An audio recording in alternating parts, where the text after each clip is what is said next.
Hey everybody, Feliz Navidad. Happy Thanksgiving. It passed. It was last week. Junito Perez, what's up? Yeah, okay, I'm here. Hope all of you are fine.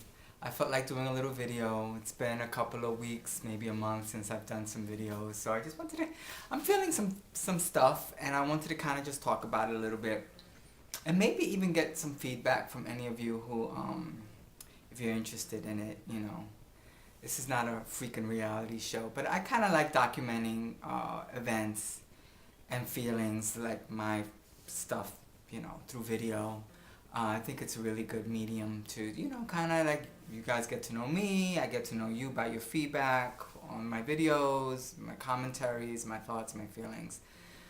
And I have a lot of friends and family that care about me, so I'm sure, you know, somebody will say something in response to what I'm going to share. But, you know, I guess the reason why I'm doing this little segment today, I'm feeling a little melancholy, sad.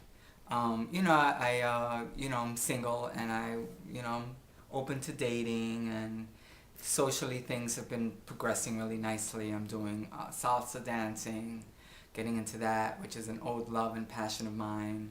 Disco dancing hustle, which I freaking love doing that. I love the disco hustle and I love disco music. A lot of you know that.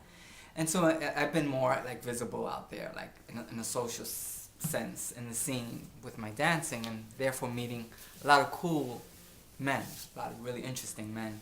And I met someone really, really interesting last week, the Tuesday before Thanksgiving, and really nice connection.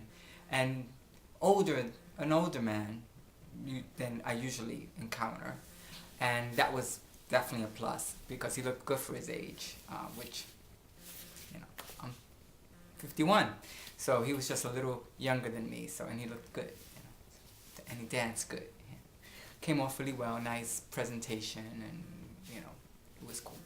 But you know, it was 7 days, and I think it's kaputty.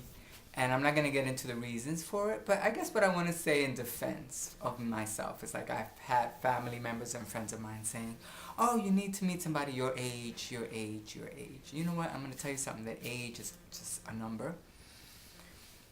And it doesn't mean much, because I find compatibility is going to be compatibility whether someone's 30, 35, 55, whatever the case may be.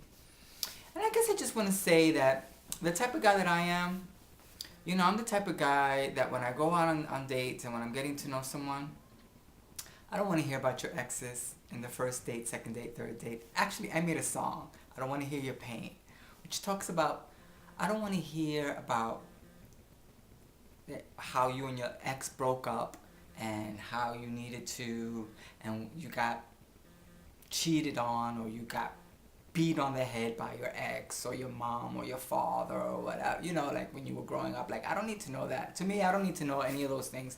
The first 6 dates, like the first couple of weeks, like, could we just get to know each other? And I stated some of my boundaries of, like, I didn't want to hear about, you know, his exes, and I wasn't really interested in meeting any of his friends within the first 7 days, which I did go with that flow. 7 days, and I don't think the relationship is going to go anywhere. And I don't even know the brother's last name. But he had introduced me to his friends and had me talking to one of his coworkers on the phone after just knowing him 2 days. And I went with the flow. Like, okay, whatever. But, you know, so am I wrong for that? I don't think I'm wrong. Like, you know, like, it's 7 days and I don't know. He doesn't know my last name and I don't know his. But we do know that we're not compatible. That's weird. And I've met his friends, like I said, and I spoke to his coworker, and so I'm sad. But then it's just part of life, right? It's like you apply for a job, you get it, you don't get it. You go on an interview, you go through the process, you may get the job, you don't get the job. You know what I mean? It's the way it is, you know. You know, I'm okay. But I just kind of think it's really interesting. And this gentleman was older in age. And I have to say that most of the men that I've dated, when you meet them, that first night, you're probably going to hear all about their exes. And I think it's so silly. I would not do that. I wouldn't do it. Why would I? I wouldn't even tell you the ethnicities of my exes right away. I would wait a month, really a month. Because we're going to talk about it eventually, right? We have to talk about it the first night we meet, and then the second or third night, you got me talking to one of your coworkers, and then the second date, I'm meeting your best friends at a bar. Like,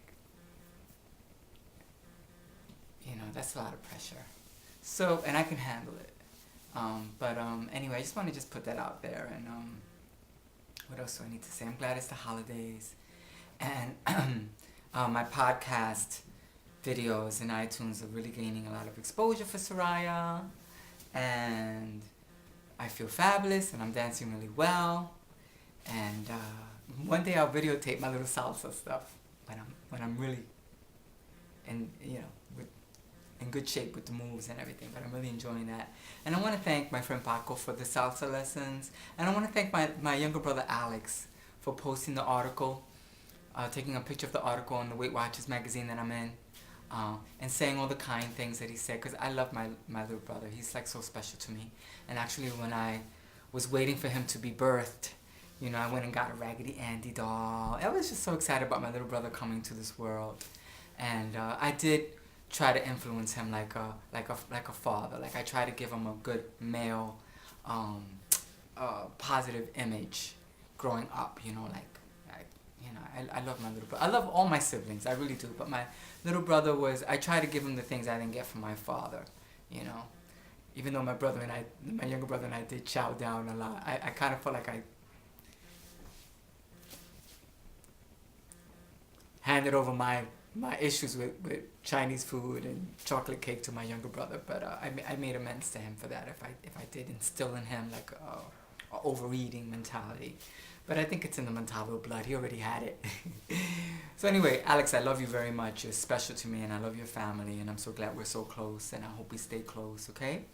And I love all my family and friends, whoever's seeing this. And the name of the person, of course, is anonymous, but hey, life goes on, and one day at a time, and one foot in front of the other, and soon we'll be walking out the door. We put one foot in front of the other, and that foot can have a stiletto heel or not, and soon we'll be heading out the door. Hasta la pasta, and happy holidays. Ciao.